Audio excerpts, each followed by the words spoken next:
Bapak Ibu Saudara yang terkasih dalam Tuhan, bersyukur pada saat hari ini kita boleh kembali bersama-sama beribadah bersama keluarga kita masing-masing di rumah kita masing-masing.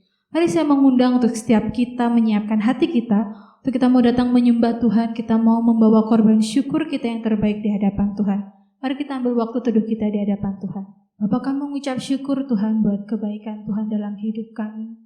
Kami bersyukur buat penyertaan Tuhan yang begitu sempurna dalam hidup kami. Pada saat hari ini Tuhan kami datang di hadapan Tuhan. Kami mau menyembah Tuhan, kami mau meninggikan nama Tuhan. Kami mau membawa korban syukur yang terbaik bagimu Tuhan.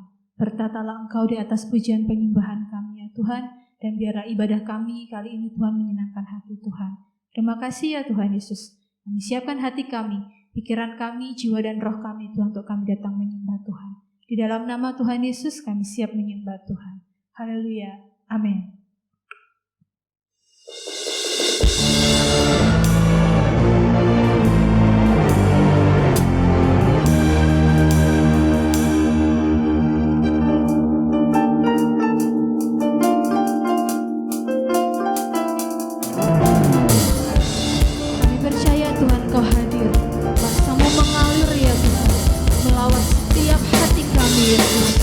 Kami datang menyembah Tuhan, kami datang meninggikan nama-Mu Tuhan, membawa puji-pujian di hadapan-Mu Tuhan.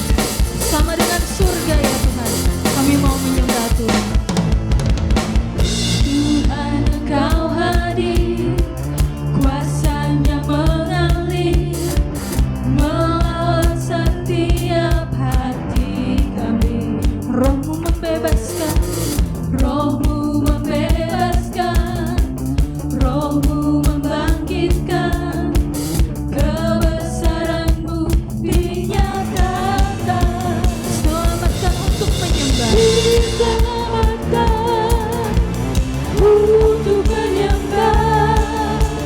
Datanglah kerajaan-Mu di dunia, di hadapan tahta-Mu seluruh jiwa menyatu. Nyanyikan pujian senada dengan surga. Kami datang bersatu, sama puji nama-Mu. Semesta bersuka sama dengan surga.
Kami datang bersatu untuk memuji dan menyembah Tuhan. Kami percaya Roh-Mu akan bekerja dalam setiap hidup kami. Menyiapkan hati kami Tuhan untuk dipenuhi dengan Roh yang baru ya Tuhan. Kami perlu tuntunan-Mu Tuhan dalam setiap kehidupan kami ya Tuhan. Terima kasih Yesus. Kami bersyukur buat kasih setia Tuhan. Terima kasih Bapa. Kami mau terus menikmati hadirat-Mu Tuhan. Kami mau terus menikmati Roh-Mu ya Yesus. Terima kasih Bapa. Terima kasih Yesus.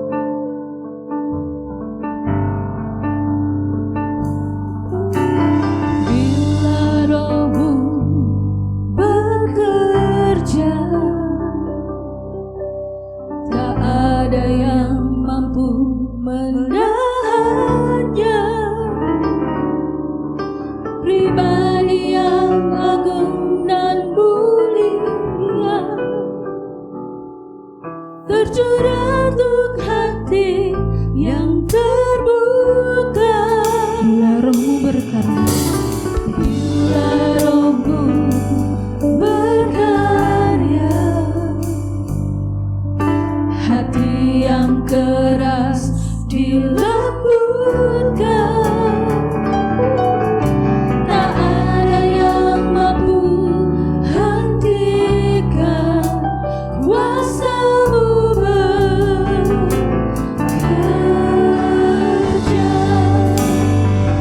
Isi waktu Roh Kudus penuhi setiap hati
akan menyampaikan firman Tuhan. Urapi dan siapkan setiap hati kami ya Tuhan, untuk dapat menerima firman Tuhan dengan hati yang bersyukur di hadapan Tuhan. Terima kasih Bapa, kami siap menyambut firman Tuhan. Di dalam nama Tuhan Yesus kami berdoa.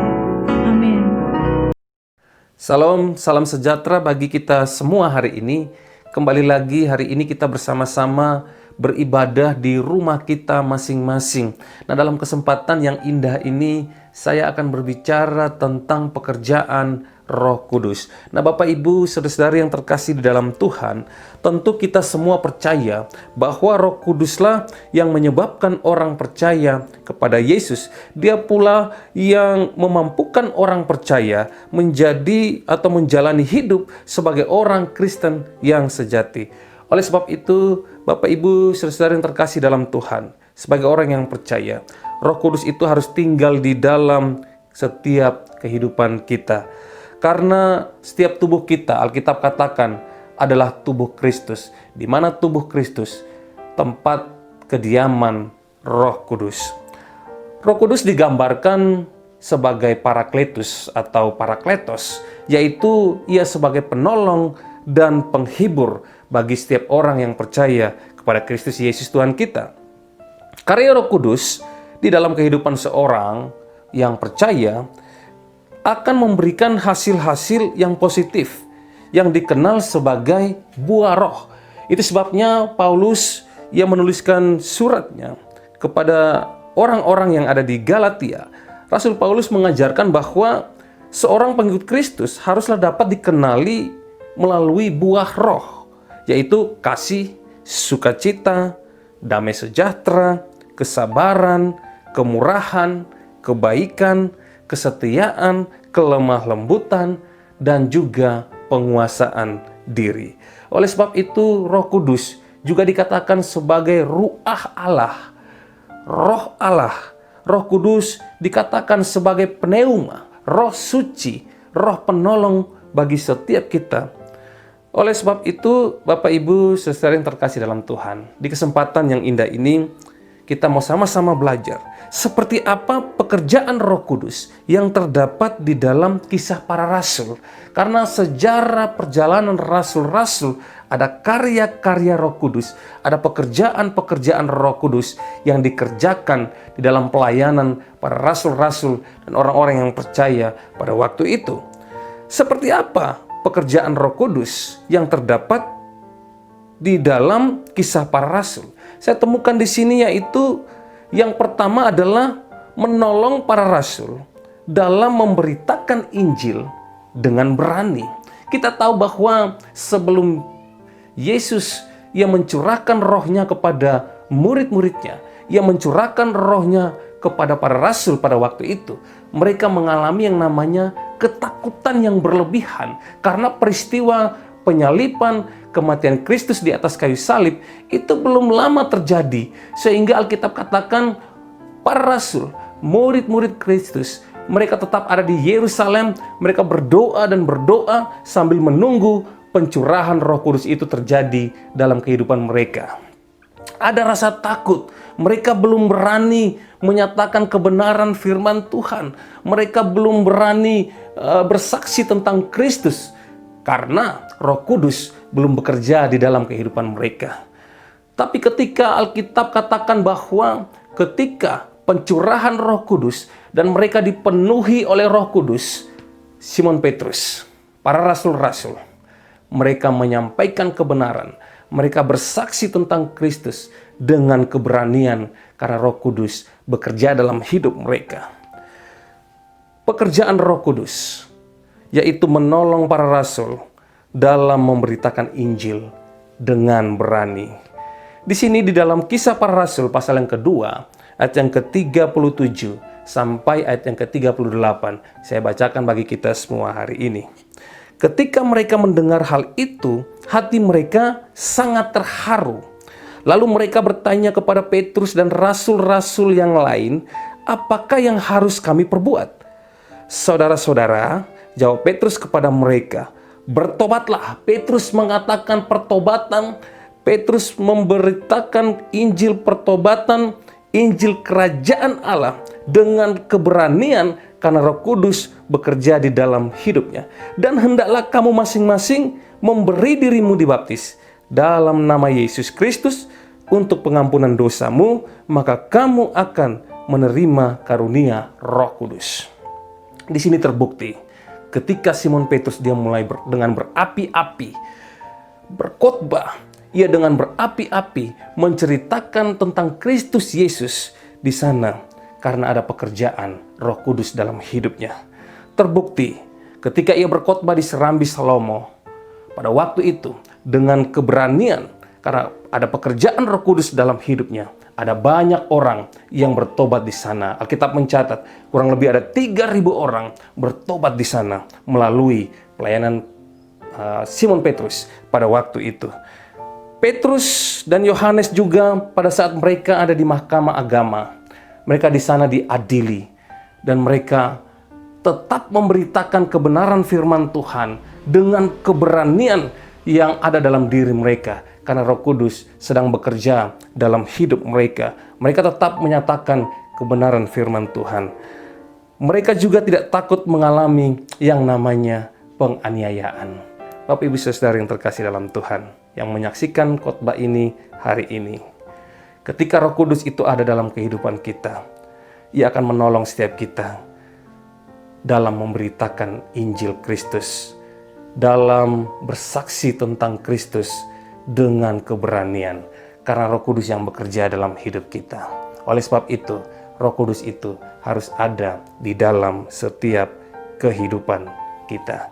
Yang kedua, Bapak Ibu Saudara yang terkasih di dalam Tuhan, apa pekerjaan Roh Kudus yang terdapat di dalam kisah para rasul, di dalam sejarah perjalanan rasul-rasul? Yang kedua adalah Roh Kudus juga melakukan banyak mujizat. Terbukti di sini dalam pelayanan rasul-rasul ada banyak mujizat-mujizat terjadi di sana. Kisah para rasul pasal yang ketiga, ayat yang ke-2 sampai ayat yang ke-10 saya bacakan bagi kita semua hari ini. Di situ ada seorang laki-laki yang lumpuh sejak lahirnya, sehingga ia harus diusung.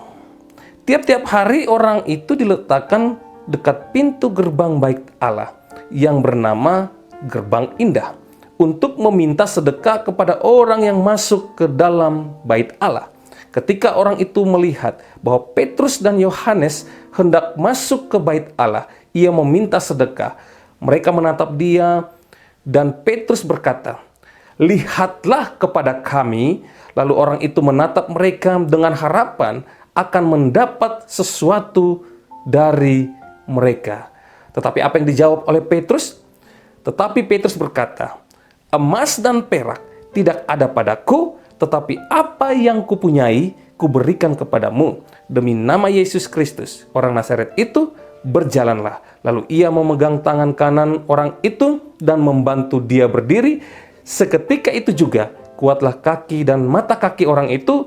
Ia melonjak berdiri, lalu berjalan kian kemari dan mengikuti mereka ke dalam bait Allah, berjalan dan melompat-lompat serta memuji Allah.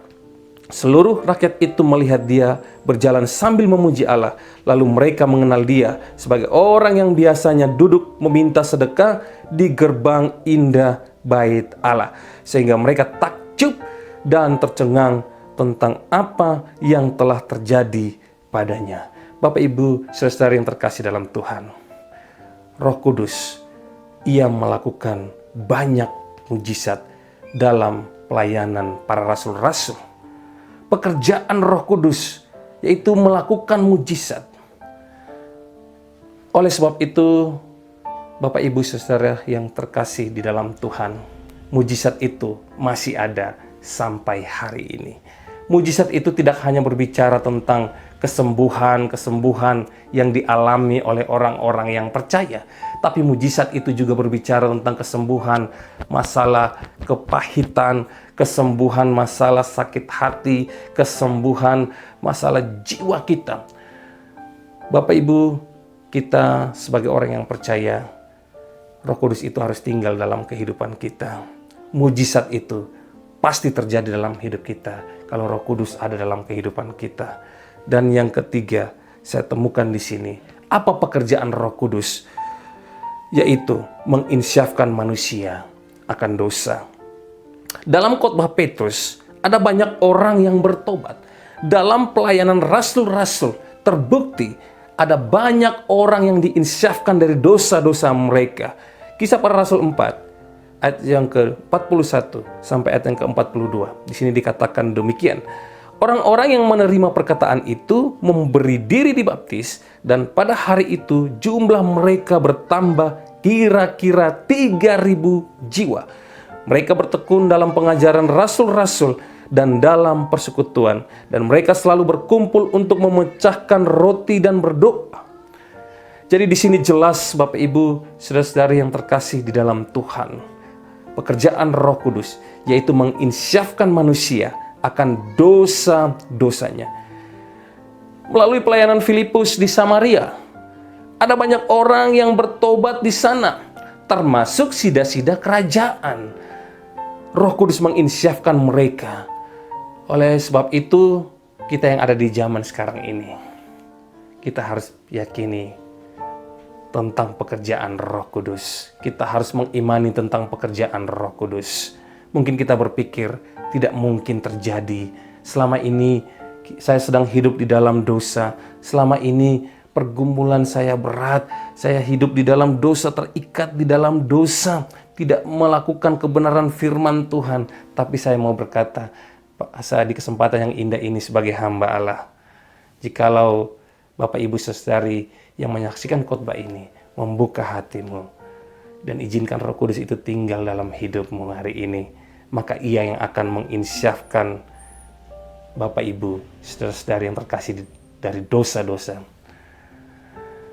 Yang keempat, Bapak Ibu saudari terkasih dalam Tuhan, apa pekerjaan Roh Kudus? Pekerjaan Roh Kudus yaitu memberikan kekuatan dan penghiburan bagi orang yang percaya. Contohnya ketika rasul-rasul mengalami penolakan, diadili, mereka mengalami yang namanya penganiayaan, bahkan mengalami duka cita. Di sana Roh Kudus bekerja dalam hidup mereka, menghibur mereka, memberikan mereka kekuatan. Itulah pekerjaan Roh Kudus. Roh Kudus memberikan kekuatan dan penghiburan bagi orang-orang yang percaya, yang mau membuka hatinya. Pada saat orang-orang percaya, mereka mengalami penganiayaan di Yerusalem. Roh Kudus ada dalam hidup mereka untuk menghibur mereka, memberikan kekuatan dan penghiburan bagi mereka.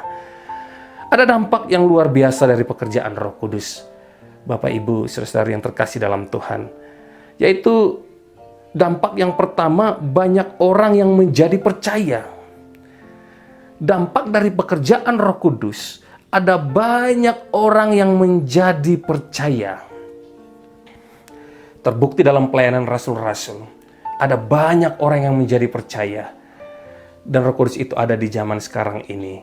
Bapak Ibu saudara yang terkasih dalam Tuhan, Roh Kudus itu yang akan membuat orang-orang di zaman sekarang ini menjadi percaya. Andalkan Roh Kudus dalam hidupmu. Dan yang kedua, dampak dari pekerjaan Roh Kudus adalah mujizat Tuhan. Itu pasti terjadi.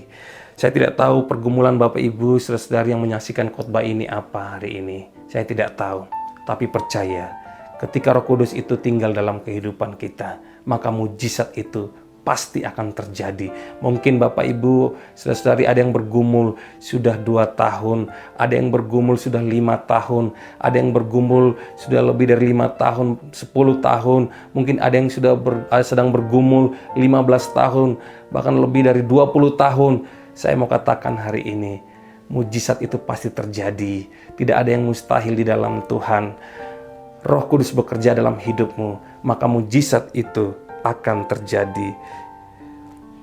Yang ketiga, dampak dari pekerjaan Roh Kudus adalah orang percaya mengalami pertumbuhan baik secara kuantitas maupun secara kualitas. Terbukti di sini dalam pelayanan para rasul-rasul, dalam Kisah Para Rasul 2 ayat yang ke-41 sampai ayat yang ke-47. Di sini dikatakan demikian. Orang-orang yang menerima perkataannya itu memberi diri dibaptis.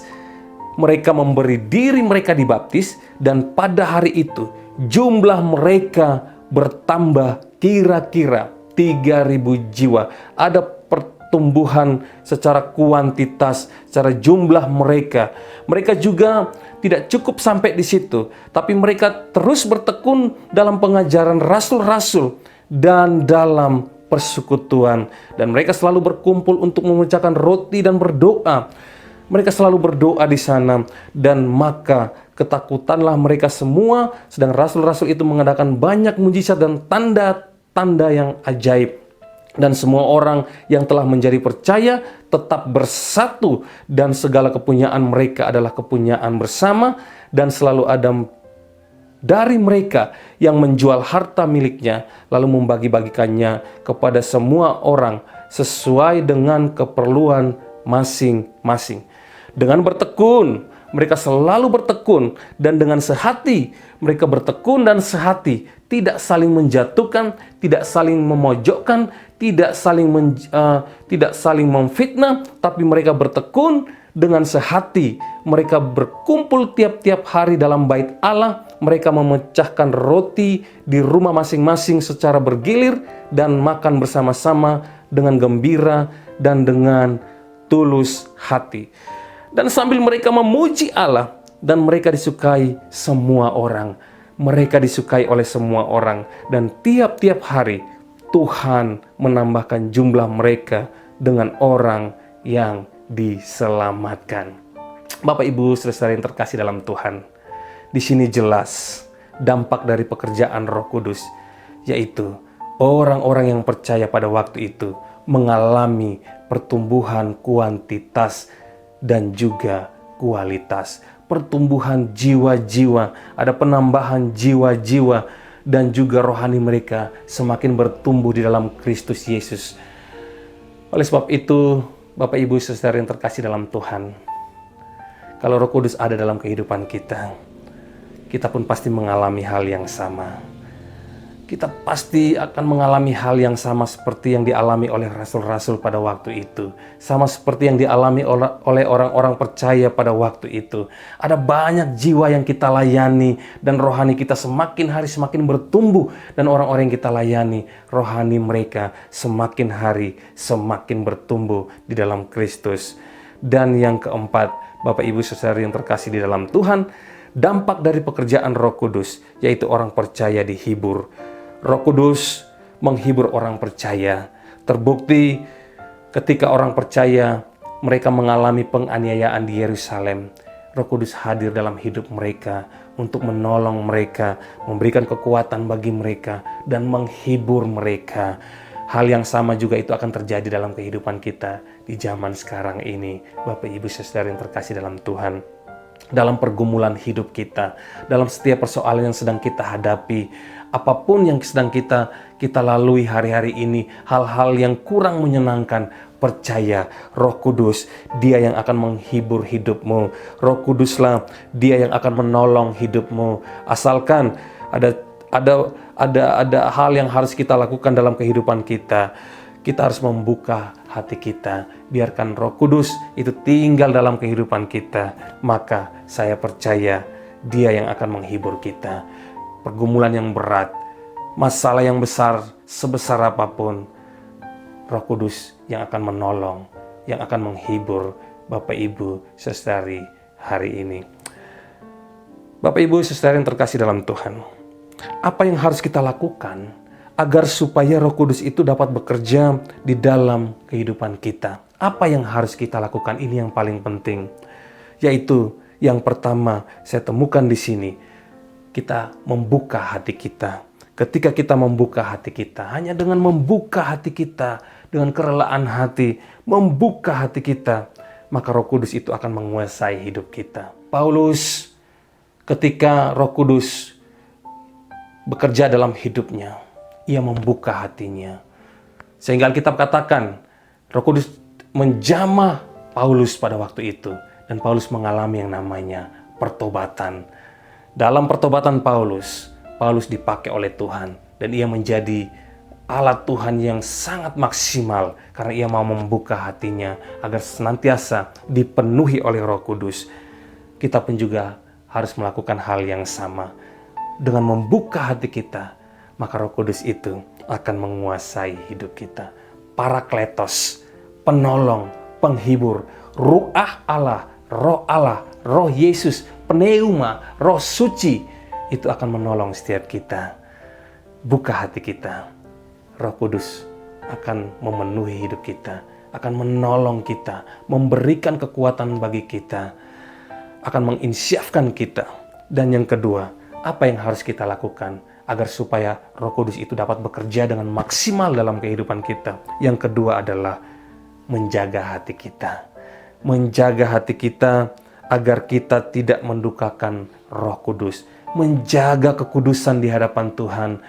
Menjaga hati kita. Maka Roh Kudus itu tetap ada dalam kehidupan kita. Ia tidak akan didukakan oleh kehidupan kita. Ananias dan Safira, mereka tidak bisa menjaga hati mereka. Maka Alkitab katakan mereka mati binasa. Tapi di dalam sejarah perjalanan rasul-rasul terbukti orang-orang yang menjaga hatinya, mereka tampil bersinar cemerlang. Dan Bapak Ibu Saudara yang terkasih dalam Tuhan, mereka senantiasa dihibur oleh Roh Kudus. Mereka tidak mendukakan Roh Kudus. Itu yang harus ada dalam kehidupan kita. Membuka hati dan menjaga hati kita agar senantiasa tetap suci, kudus, sehingga kita tidak mendukakan Roh Kudus. Mari kita berdoa. Bapak Ibu Saudara yang terkasih dalam Tuhan, hamba berdoa biarlah firman Tuhan hari ini memberkati semua Bapak Ibu Saudara yang menyaksikan khotbah ini. Biarlah Roh Kudus itu yang tinggal dalam hidupmu. Roh Kudus yang memberikan kekuatan, memberikan roh keberanian agar semua mereka yang menyaksikan khotbah ini, mereka dengan berani bersaksi menyampaikan Injil Kristus kepada orang-orang yang belum percaya, dan juga mereka diinsyafkan dari dosa-dosa mereka, dan juga mereka dihibur, ditolong oleh Roh Kudus. Terima kasih ya Tuhan. Berkati semua kami. Terpujilah nama-Mu. Dalam nama Tuhan Yesus kami berdoa dan kami mengucap syukur. Haleluya. Amin. Bapak Ibu Saudara yang terkasih di dalam Tuhan, kita tahu bersama bahwa sampai hari ini kondisi dari negeri kita belum begitu stabil karena dampak dari virus corona yang ada. Oleh sebab itu saya mengajak setiap kita untuk berdoa bagi bangsa kita dan bagi kota di mana Tuhan menempatkan setiap kita. Biarlah pujian ini menjadi doa kita hari ini di hadapan Tuhan.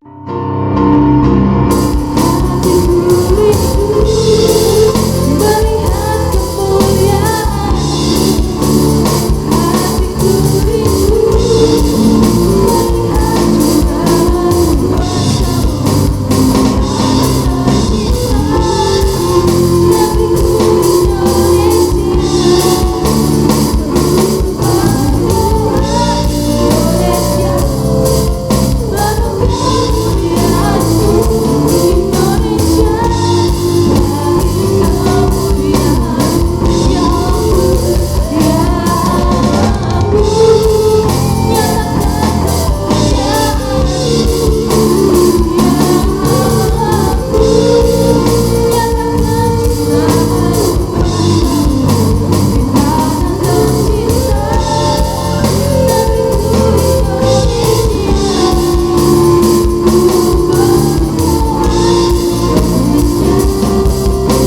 janjimu